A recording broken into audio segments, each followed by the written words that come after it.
ជនភេសកជាង1000គ្រួសារមិនអាចទៅកាន់លំនៅឋានវិញបានដោយសារយោធាថៃដាក់ទូកុងតឺន័រនិងលបបន្លាបិទផ្លូវមិនឲ្យចូល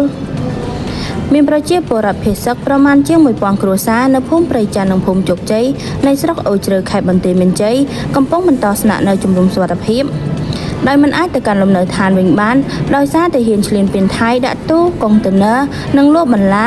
បិទផ្លូវមិនឲ្យចូលភូមិនិងផ្នែកខ្លះនៃភូមិទាំងពីររងការខូចខាតស្ទើរទាំងស្រុងពីការទម្លាក់គ្រាប់បែកនិងការបាញ់ផ្លោងកាលពីពេលកន្លងទៅនេះបានតាមការបញ្ជាក់របស់អាជ្ញាធរដែនដី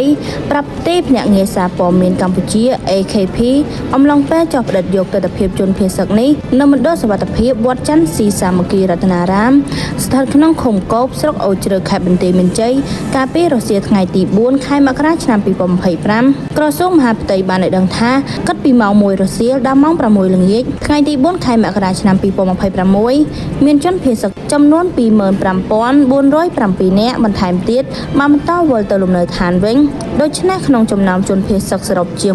640,000 នាក់មាន 242,267 នាក់ក្នុងនោះស្ត្រី 125,886 នាក់និងកុមារ 78,907 នាក់បន្តស្នាក់នៅជំរំ